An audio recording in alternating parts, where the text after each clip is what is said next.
Good morning, everyone. This is the People Matter Show. We have a very special guest today, Jesse Tyler.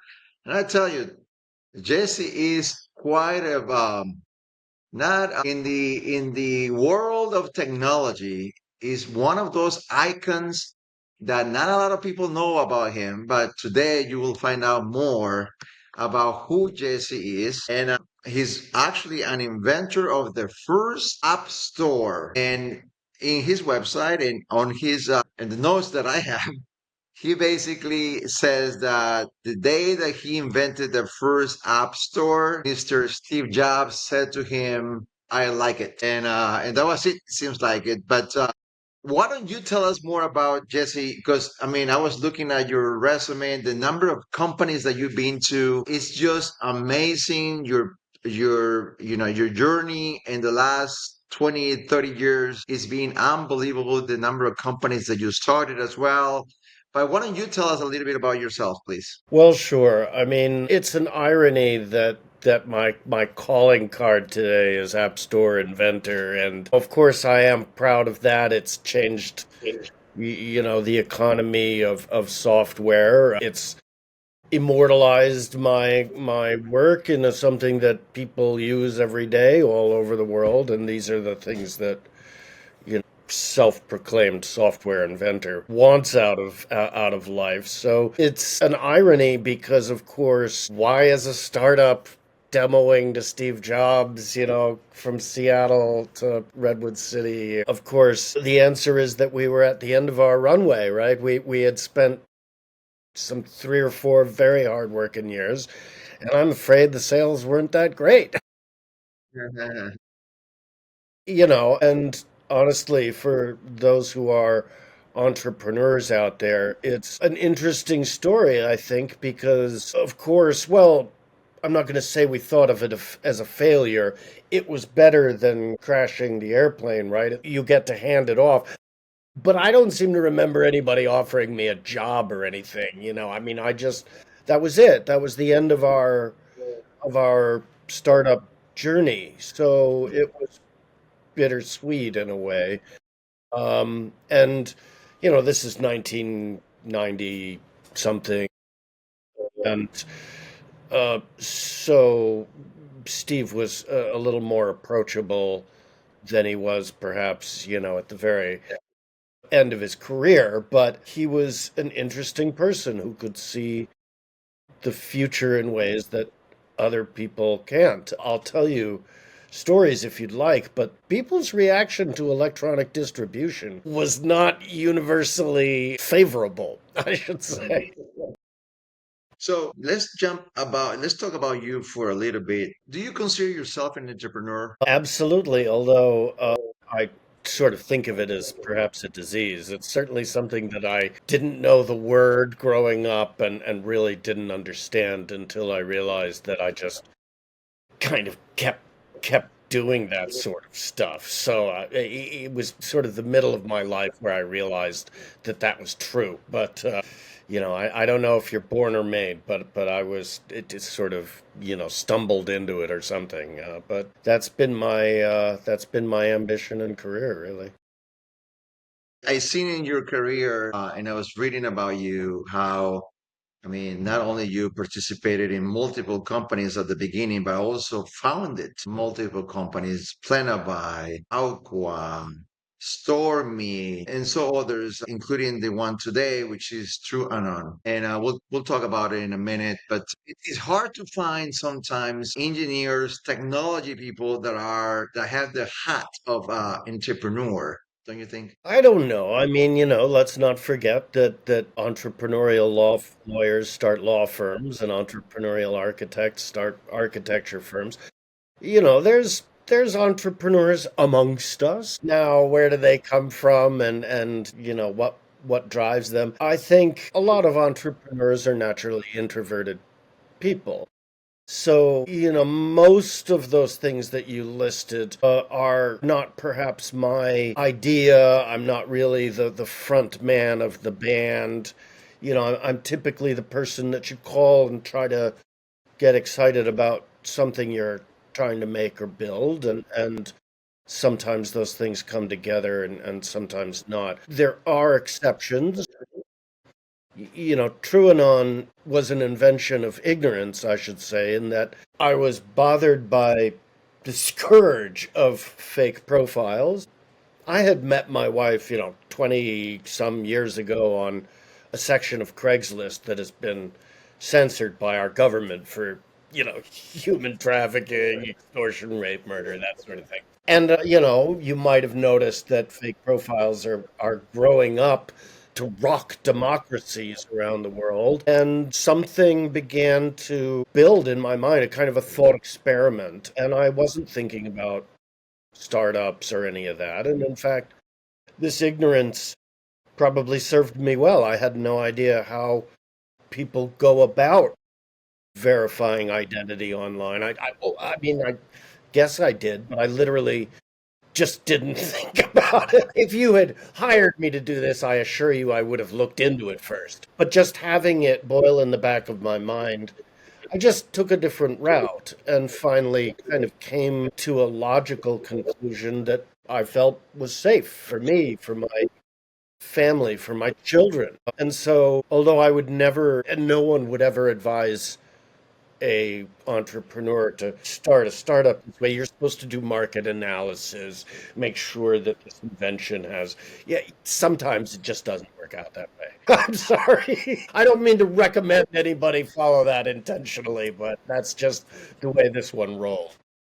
So, Jesse, the show is about, trying to get people to know and understand not only about technology, but what is out there in the world of the web and the world of technology to basically, and one of the topics today is precisely fraud, scam, and all of these fake profiling. And I appreciate the fact that you created a business to help people with fake profiling.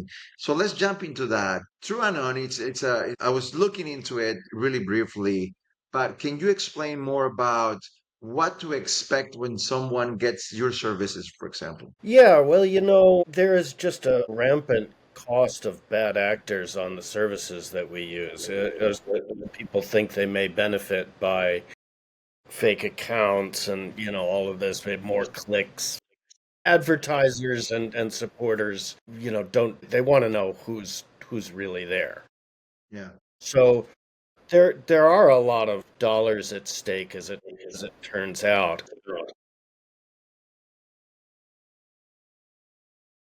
What TruAnon does is it aligns with sort of privacy forward initiatives in Web3. We have these sort of new URL DID standards and some other fancy things that amount to ways to better connect publishers to that they publish so that it's harder to alter something or harder to but you still have this problem of the identity, who is behind that LinkedIn, who is behind this dating site profile. And so that question is really the one that we need to answer one to one.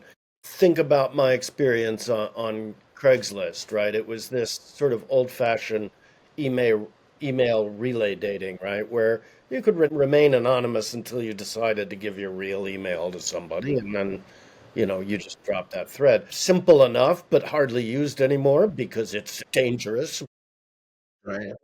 But it had this capacity to safeguard your identity, right? It would safeguard your reputation. You don't want somebody to ever be able to find out who's behind that post, but you want to be able to carry some credibility with the post, right? This is Jesse, age 45 to 55. He lives in New York. He's a Leo. Some basic things that have a credibility or a rank of something like genuine 4.3 out of 5. And people can say, well, that person is very likely who they say. Right. And really, what we're doing is economics. And the App Store is the same thing. It's actually fraud prevention, fraud detection. I mean, fraud prevention software. Think about the Napster iTunes battle, in 2000s there. iTunes didn't make it impossible to steal music, right? It offered you for $1 something that was verified, right? You weren't going to download Bill Clinton giving a talk or something and think it's your song or some virus, right? You were going to get the song you wanted in good quality, and that's easily worth $1. So TruAnon is really the exact same thread. It makes profile fraud economically obsolete by making it very easy for credible people to pass and very visible and uncomfortable and risky for detection for those who have fraudulent intent. One of the things that you need to do in identity is present some sort of fake or forged documents, right? Or properties. And so what TruAnon does is it lets you verify the digital source of things, and often just private, public things like your blog or your LinkedIn. And after you have 3 or 5 of these visibly consistent profiles, you've got a long history of use that is your digital identity, right? That is confidence. So we can just tabulate that and report it, reflect that as a score rank that other Well, I was people going to can ask know and that. There's a trust. score that people look at it to see if the score is above X, then it's confident. I mean, you can be confident enough to trust. It's a credible identity score is about the same as showing an ID in terms of statistical validity. But this is kind of a continuous, it's sort of like a safety rope to climbing that if you were to not have it, Right. you would look like you were avoiding something. So, yeah, people can achieve a credible identity using TruAnon digitally rather than surrendering private stuff. You could use just things you already use that you want other people to know you by. And it'll just reflect those confirmations as confidence. In a public setting, you can let people view and share those things however you want. And when you think about it, confirming a simple email address, if it's from MIT, it's very easy for those associated with the university, but it's not readily available to people who are fraudsters looking to, you know, gain access. So, in a way, it's your most authentic self. And you can combine things that are curated for you and things that you make and just create history.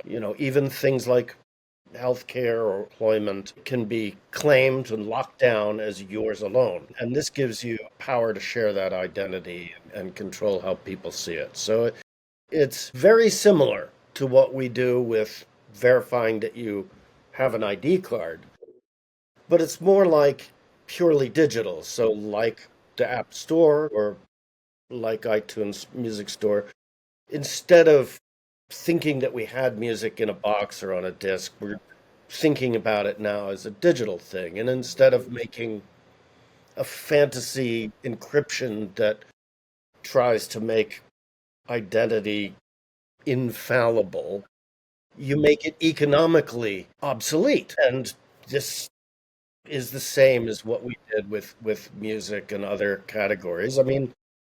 I suppose you could buy an app in a box today, but it's just cheaper and more effective for everybody to do it fairly. And that's, essentially the same kind of thinking as TrueAnon. Makes sense. Now let's talk about a little bit about applications. I mean, and I'm going to call you the father of the application store because I think you are. And if I'm a regular consumer, and again, this show is not about industry experts or anything like that. This is a show for normal people. And if I'm looking at different applications for the same purpose, what should it be paying attention the most? I mean, other than reviews, most people you just look at the reviews, but in today's world, you don't know how many reviews are going to be fake. So what else do you look whenever you're going to look at an application to make sure that you're making the better decision? You mean when I'm viewing the App Store and trying to pick something that is, you know, well, there is a lot of junk. It has been a multi-billion dollar growth industry, and that has attracted people with all kinds of motivations and intentions. I think the one thing that people need to be aware of is that even innocuous applications like a news reading application, when you run that app, it goes and interrogates your device for every conceivable number or fact, the direction that you're holding the device, of course, your GPS coordinates, of course, any of identifiable information that they can get about the device itself, literally everything. And engineers at these places are working with every release of the software and hardware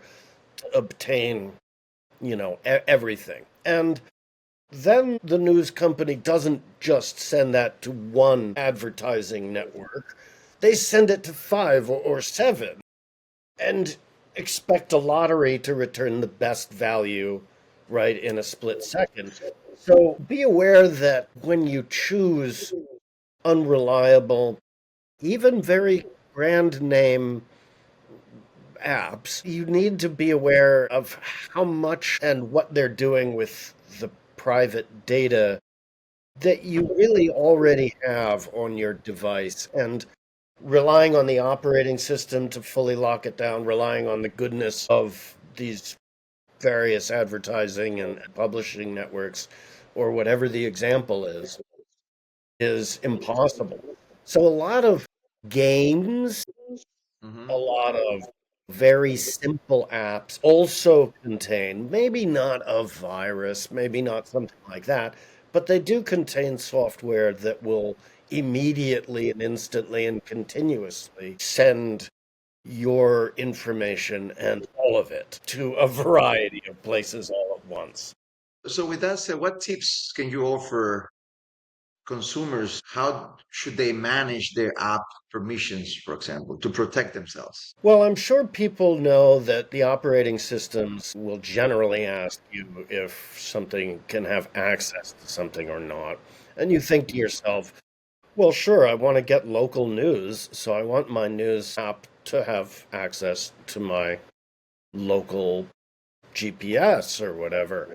Right. Some apps punish you by not allowing you access or whatever it is. I suggest, in general, people look for web related reviews that involve testing. Engineers can take applications, connect a device to a local network where we can see absolutely every connection. Now, of course, these things are encrypted through HTTPS and SSL, which is the internet standard for encrypting your information, but you can still see that it is making connections and where they are going. So, folks who do these tests sit down with popular applications and applications that people have complained about or wondered about, and they provide a more in depth review that includes where these things are going.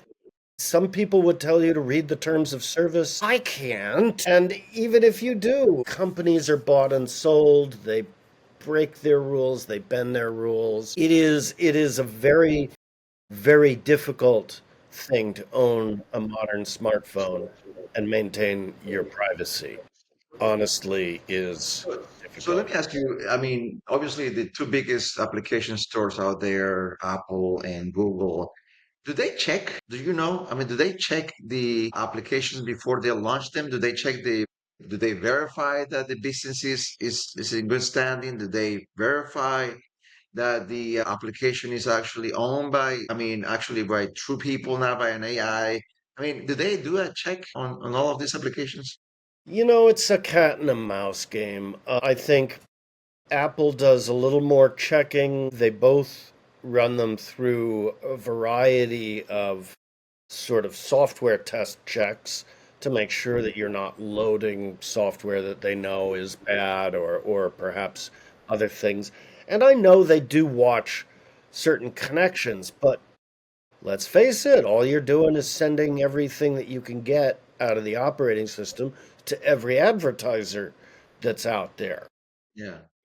Now maybe they should be cutting down on that. I know over the years, the operating systems have sort of forbade apps to ask certain questions about the device and other things as people were abusing them. They were using machine IDs to then know that the same data points were you. But, the fact is it's very difficult. I have a friend who works in data on the advertiser side, and I was saying to him, well, these distributed data systems that break your data into little pieces, you guys can't figure out who I am with that.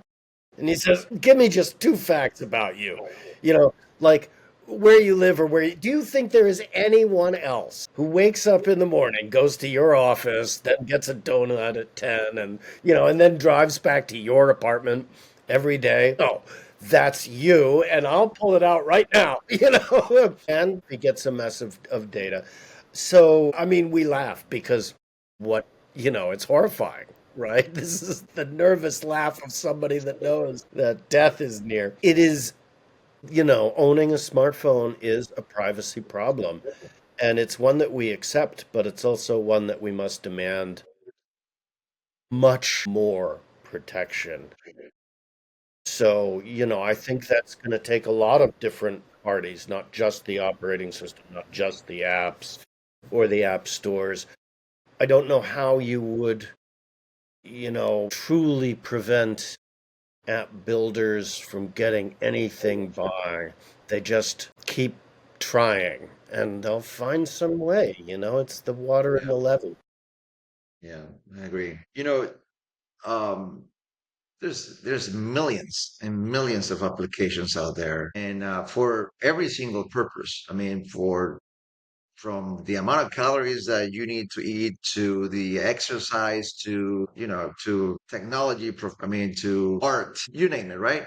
Now, when you have all of these applications on your phone and everyone is tracking you, everyone is trying to get data from you and they reselling it, you as an expert, what would you tell a parent to watch for?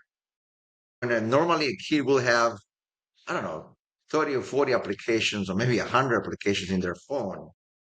What, as a parent, will you tell another parent to watch for? Boy, there's so many things to watch for. I have four small children myself, and especially as COVID came through New York City. Even the baby got his own iPad and was quite adept at it, by the way. And of course, this became their lives. And there were times where I could see they were playing video games with their friends. And at first, I became aware that they were also sort of FaceTiming, because they were chatting.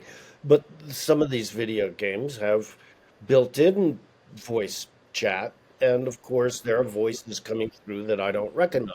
And I realized also that the kids had turned on the microphone. So these people are listening to whatever's happening in our living room. Right. Now you can take kind of two paths as a parent. You can say no, don't do this, limit time, limit hours. We don't do much of that, and I'm not entirely sure what the consequence is. I try to be aware of what they're doing, but let's face it, these kids have got 5 or 7 ongoing accounts. Many of them are completely legit. They have a school account, right? Right. Because every school has a platform. These kids are in grade school. That's how I get their grades and talk to their teachers is some school platform. They have a Roblox account. They have a Google Classroom account. They have a Zoom account and probably several others. And these are grade school children. How old are your kids, Jesse?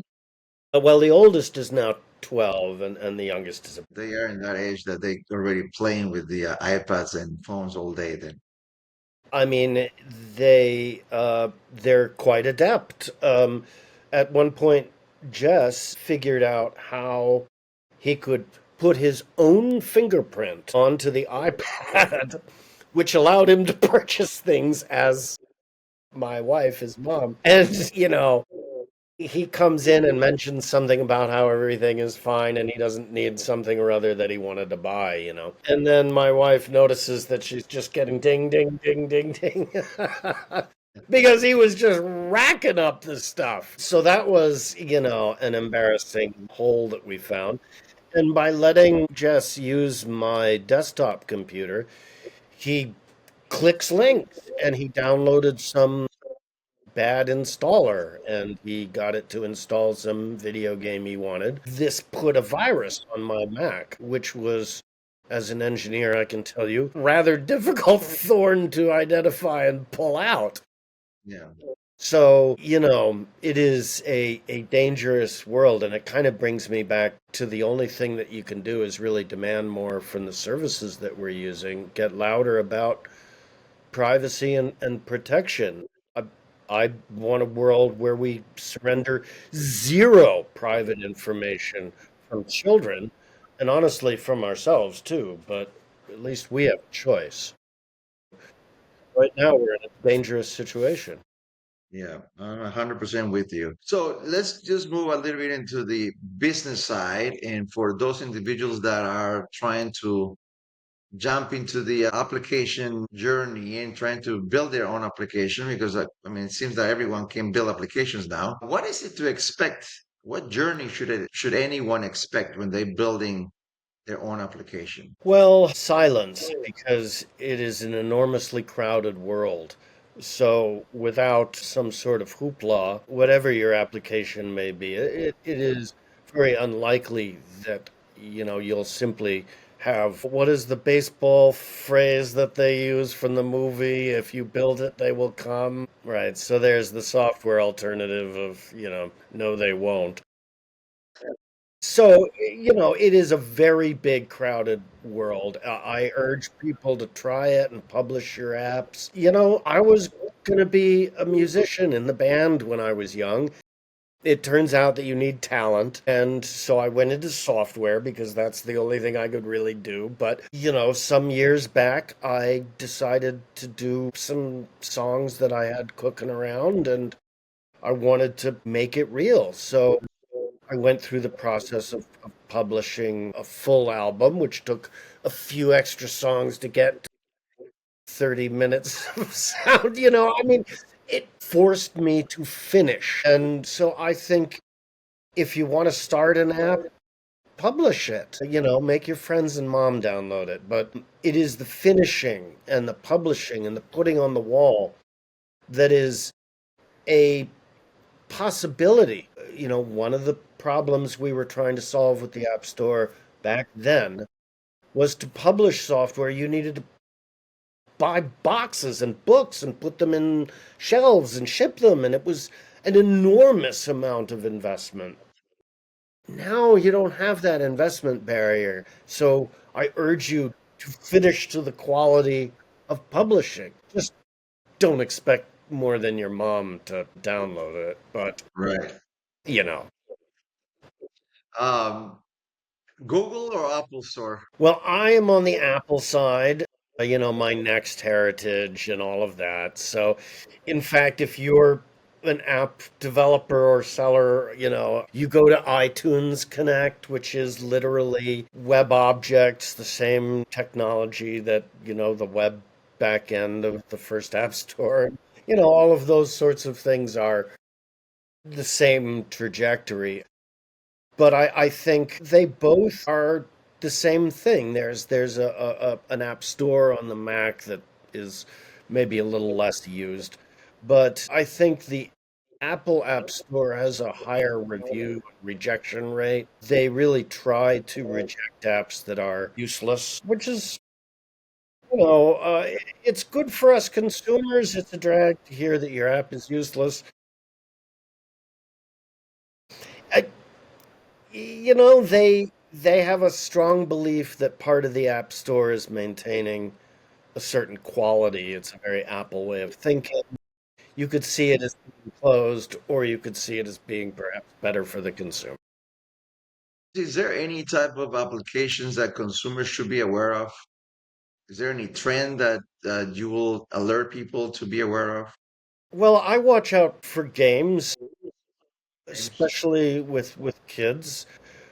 Games are exciting. There's new ones published all the time. A lot of people's first apps are games. So the folks we were just describing who might want to publish their first thing. The downside of that is that fraudsters view these services, including app stores, as vehicles for crimes. And one of the easier things to get into a store is a game, and often it's young people using it. So, one of the things that bothers me about letting my kids sort of play whichever games they're downloading, and how can I possibly keep track? There's a good possibility that all of this voice and other stuff is effectively private and personally identifying information. You can imagine worse things, voice bots with AI generated things that can try to convince people to give them information. Yeah. You could see that working in a game that has young people. So, again, I don't know what to say other than be aware. Look on the web for the more intelligent reviews and demand more from the services. That includes app stores. If you have a problem with an app, raise your voice and make sure that that is stopped. These app stores do a lot of validation. We have to have certificates. We have to pay. We could lose that investment if we misbehave. There are, lots of rules, but of course, this is the cat and mouse. Good to hear. Have you seen on the Apple Store, especially, and the Google Store, have you seen that when someone puts a complaint and is asking for refunds, do they normally get it? Is it hard? I mean, for those people that are, victims of scam that say, hey, you do this and at the end you're going to get this, they don't get it, whatever, misled. Is it easy to do a complaint and ask for a refund on those apps? What have you seen? I think refunds are pretty difficult to get out of the hands of these things. The money is already sort of transacted and stuff like that. My wife was able to get Roblox to return those invalid, requests, but how much work did she do? Fair amount. I think they were nice about it, but it wasn't like just click. I haven't heard of anybody getting Apple's App Store to give them any money back ever. Um, and I think Google is probably somewhere in between. Okay, got it. Very Not good. easy. Fair enough. I hear you saying, and again, talking about protection and about the most vulnerable group, which is the kids, which is children. As a parent yourself, you try to avoid having them to talk online while playing games and also avoiding from using camera. So camera, voice, and that's something that I do myself as well. I tell my kids, you can play Roblox, but you cannot talk on the microphone. You cannot turn on the camera.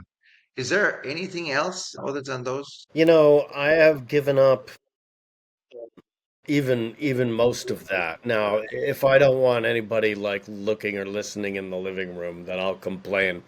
But they may just take it to their room. And, at first I have to say, when I heard a foreign adult voice, playing whatever with the kids, I'm thinking, well, what adult is in here? But of course, lots and lots of adults play these games. But I'm also, a parent of four kids here in the city, and it is a problem. It's a worry, and it's an irony that during COVID, my wife was ripped off on Craigslist, where we met. Trying to find housing for the kids outside the city during COVID was very difficult. She found some listing, and it looked great and was nearby. She's gonna like do the good thing and save the family, and it's just a matter of when you're vulnerable and when things happen. So I don't know how to change his habits so that he's more secure, other than helping him understand that these things are dangerous. Kids don't understand that stuff. Right. So what are you going to do? You've got to work to help secure our future world. The one we're in now isn't working, and I think that's one of the first things, is that we've desensitized a bit to it. We think, oh well, this is the way it is. Think about your ID for a moment. You've been using these things for generations. You go to the bar downstairs, you show him your ID.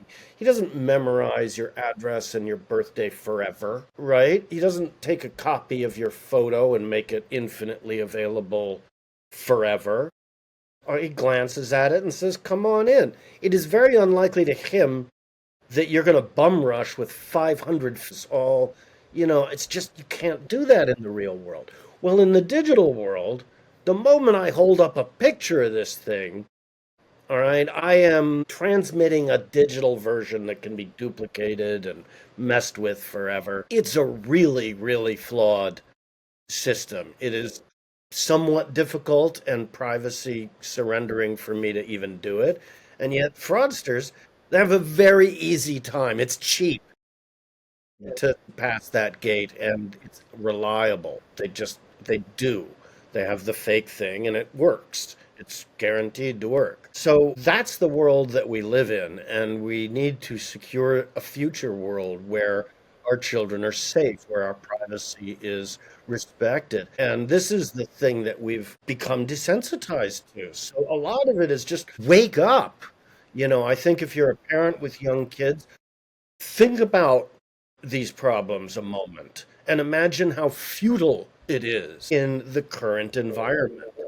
Kids don't have ID at all anyway. Most of the global population doesn't have ID you could verify. So, it really is a time where entrepreneurs need to step up and change things because, all of these advices are good.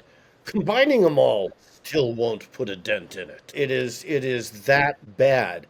And I urge people to stop and think about it. If this stuff is rocking democracies, then imagine what it's doing to our families. Yeah, It's very serious. very serious.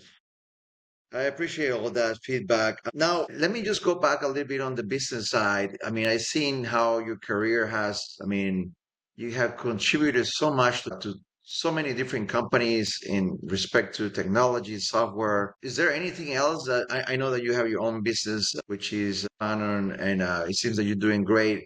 Is there any other projects that you are working on right now? Well, I'm working with a great company out of Ireland called Sensipass. They do biometrics and kind of combine this with gestures and things so that you can avoid passwords. Really, any technology that can help us avoid passwords is something that we need to probably be moving towards. A very important subject along with identity, because people probably may have heard quantum computers have a capacity to crack encryption that might be quite dangerous. If it is released rapidly, it might be able to make mincemeat out of the high quality encryption that we've become accustomed to.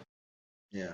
So, relying on encryption is something that we have to be a lot more careful about. And that's another company that I'm kind of proud to be involved with. Because honestly, in the last 5 years,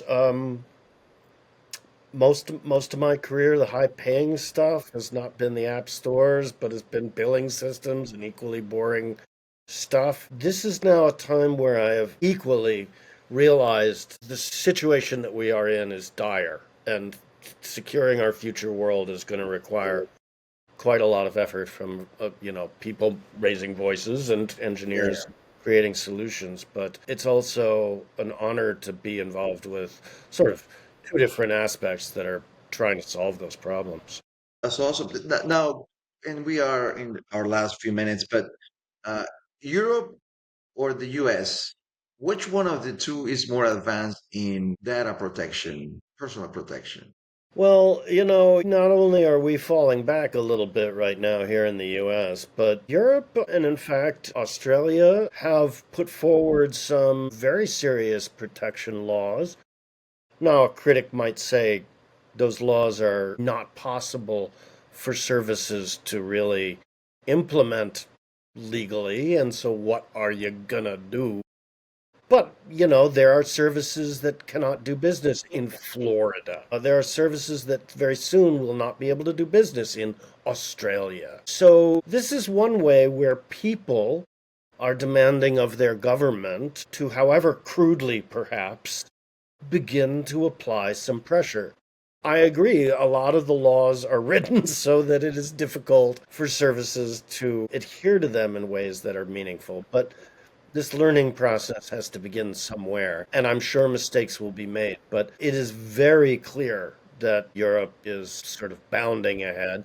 And in fact, we at TruAnon are doing a privacy test with the government of Australia right now that has to do with children because they don't have ID and because they have a guardian who have differing ideas about how these things should connect, privacy should be granted or revoked. And so all of those questions are coming up to the legal level with more technical analysis. Yeah. So the first round of laws are not going to be that effective and maybe are proven to have holes or whatever. But there are people, and these are really smart, really dedicated people, who are trying to answer the technical things that politicians need to create into laws. I urge, people to ask for more of them, and I understand that sometimes they don't work. Yeah. And they said it because it just happened to me last night. I was trying to buy a ticket on a European airline, and they were I had to pass a verification process. And that verification process was not one or two steps, it was like five steps. They will ask you for the ID, and they will ask you for your picture on your mobile device, and then they will ask you to do series of movements left to right to check that you are actually someone that is alive, not just a picture. And then I mean, I was really surprised and at the same time comfortable enough because at the end it's for my own protection, right? But I see it in the US very simple. Yes, everything is encrypted, but like you said, if quantum computers going to be able to break into encryption, what's the future? Yeah, well, that's the big question. I think again reliance on encryption has to be narrowed, but the fact is that when you hit submit on these things, no matter how good they are, you've just transferred the very same things that fraudsters need to steal to pass the very same gate as you. And we can't tell online. We get digital things. They are equal. They are duplicate. So it's not like the real world. Yeah. The laws of the digital universe are just a little bit different. So I think in those cases, although you're right, you are perhaps better protecting yourself, but you're also adding to the honeypot of whoever's storing that stuff is now put a target on themselves. And that's why we hear about data breaches because people have built up value and they Yeah. steal it and then they set about crack software and they can have unlimited amounts of time with unlimited numbers of copies Yeah. forevermore. So, it is dangerous to transmit private stuff. It just is. So that's really the thing people need to remember and demand more. Jesse, Tyler, your experience, your journey is very unique. Is something that I have learned so much in these past 45 minutes. What would you tell the young Jesse 35 years ago? What kind of advice would you give him if you have it in front of you today? What would be that advice that you give the young Jesse Tyler 35 years from now? I definitely take better care of your knees. You're gonna need those. But I think there was a quality about making that first app wrapper that was very youthful. We understood what we were trying to do and what it might be, but it was still hard to imagine a future world that had trillion-dollar businesses in tech. And I think in a certain way that served me well because I wasn't particularly nervous about demoing to Steve, even though he had a reputation of being a little bit rough. Because I believed in what we were doing and what I was saying. And so, in fact, if he had taken issue, I would have stood toe to toe and argued, and maybe he would have convinced me that I was wrong. But that was the thing. I think the thing that I look back on and think about my career was don't be so sure that a failure is a failure, or even a success is a success. Um, you don't, it depends when you ask and what sort of measure. Proud to have that moniker of App Store creator today, but honestly, it felt like it was over and I was just going on with the rest of my life.